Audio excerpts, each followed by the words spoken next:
The adorable loudmouth orange varmint from the Jak series finally gets his day in the sun on the PSP.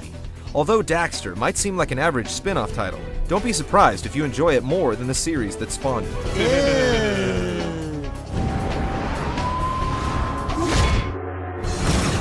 The game picks up right at the end of Jak and Daxter for the PS2.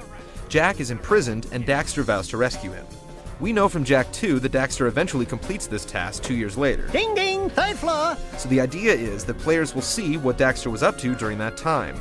As it turns out, you only learn about Daxter's 2-week gig as an exterminator. I don't know nothing about exterminating, and I hate bugs! While the game is quite large, very little happens in the story. With 2 years of game time to work with, there's really no excuse for the lack of an engaging narrative. Everyone is well voiced, especially Daxter by Max Casella, but the game's peripheral characters aren't fleshed out very well, so it's hard to care. We gotta take out these bugs!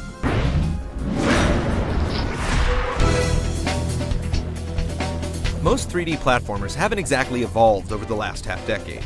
If anything, they've become simpler. Daxter follows suit, opting to sacrifice open-ended mission structure for a linear experience, and it works well. You won't find yourself looking for that one door that needs to be open with the key you just got, you just keep moving. The pacing is almost perfect, with traditional platforming broken up by racing sections and some bizarre mini-games. Daxter's weapon of choice is a bug-zapping sprayer that doubles as a hovering device like in Super Mario Sunshine. He can also use it as a flamethrower and a few other things that are best left unspoiled. Just like prior games in the series, you have your primary objectives that move the main story forward, and plenty of submissions that amount to a whole lot of collecting. Toss in some of the best 3D boss battles ever to grace the PSP, and no loading times, and Daxter starts to feel like a full-featured console game shrunken down to fit a handheld. Well, that's what I'm here for. As far as the visuals go, Daxter is one of the best-looking games on the PSP. His fur and facial animation is superb.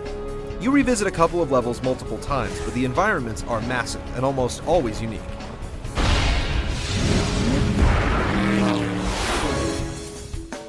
If you're a fan of hopping and bopping, you can't go wrong with Daxter. The jumping and running controls are tight, even with the odd PSP analog nub. The same goes for vehicles or doing just about anything else in the game. The momentum feels right, making landing on a dime no problem. But there are a few quirks worth mentioning. Sometimes the camera can get stuck on objects, and there's also a small delay when using the sprayer. This is not a showstopper, but it doesn't feel as responsive as it should. As you proceed through the game, you're able to upgrade Daxter's sprayer into new devices, but there's only 4, which is a lot less than we've come to expect from previous Jak and Daxter games. Wait, come back! I've got more! Daxter is the poster child for not having to sacrifice anything to bring a console game to a handheld. It packs all the punch of its siblings while refining the genre to its essence, making it one of the best PSP games yet. Sweet!